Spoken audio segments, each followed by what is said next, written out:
चेहरे की चमक जब जाएगी तब याद तुझे मेरी आएगी।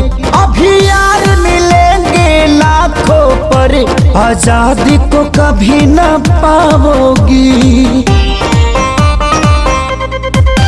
चेहरे की चमक जब जाएगी तब याद तुझे मेरी आएगी।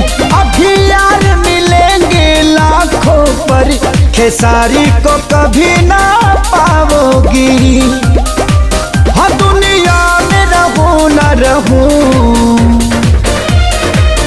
तुझे बेवफा कहूँ कि